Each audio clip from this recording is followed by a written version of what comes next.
Hi, I'm John Waterhouse, and this is Weekday Wisdom. My question for you today is, how many friends do you need to be happy? Friendship is an important concept. It's very interesting on how we as human beings determine how friendship works in our lives.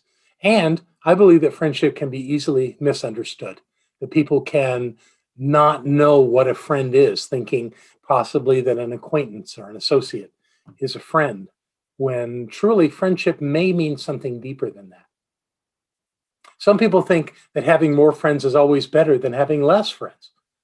And that may be true for some. And there's a story that goes along with this that I think we can use today to kind of illustrate this idea of friendship. There was once a student who posed a question of friendship to his very wise teacher. He asked the same question that I'm asking you today. How many friends does a person need to be happy? When he asked the question, his teacher replied, well, it depends on you. And then he invited the student to take a walk with him. So they went for a walk, and they ended up in a nearby orchard. The teacher pointed to an apple tree and said to his student, the apples on that tree look delicious, and I would love to eat one from the very top of the tree. Would you please get me one? The student looked at the tree and the apples hanging at the highest branches, and he said, those apples are far too high for me to reach. I'd climb that tree, but I think that the branches wouldn't hold my weight if I was way on the top. What should I do? The teacher said, well, why don't you ask for help from a friend? The teacher replied this way, and as he sat down under the shade of a nearby tree. So the student immediately got up and ran off to find a friend. And he did. And the two of them came back very, very soon after. And they kind of worked on a strategy on how they were going to get one of these apples. And the best approach they came up with was from one of them to get on the shoulders of the other and try to reach to the top of the tree. So they tried and tried and tried, but they couldn't get to any of the apples at the top of the tree. The student felt like he'd failed. He said, teacher, I still can't reach the highest apples. The teacher answered him, well, don't you have any other friends? He said, yes, I do. And he ran off to find more of his friends and soon returned with some of these friends who started standing on one another's shoulders as they grunted and struggled to create a human pyramid. But the apples were still too high and their pyramid collapsed. I have not figured out how to fulfill your wish, good teacher, the student said sadly. So what have you learned from this experience? The teacher asked. I have learned that I need lots of friends to help me try to handle my challenges, the student replied.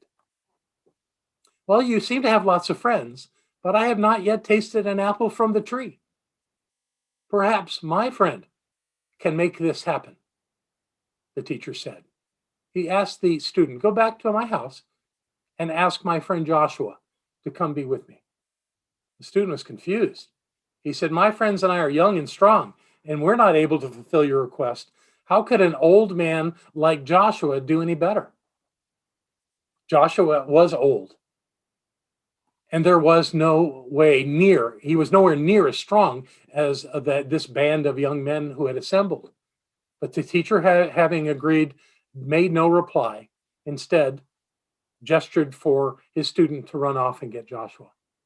Moments later, Joshua arrived at the orchard.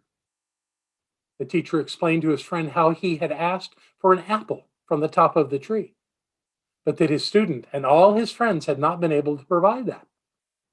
With a smile on his face, Joshua said, I understand. Would you like me to fetch an apple from the tree for you?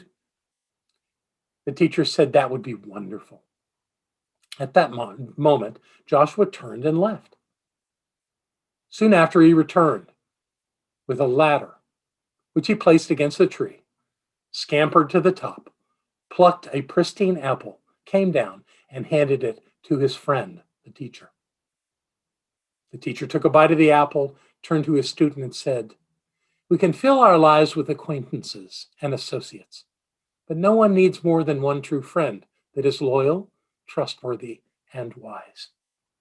Perhaps the value of friendship is more a matter of quality than it is of quantity. If you have that kind of friend in your life, let them know how important they are to you. And if you don't, then perhaps you could work on being that kind of friend for someone else. Emerson said, if you want to have a friend, be a friend. And with that, please go and have a fantastic day. And I'll see you again.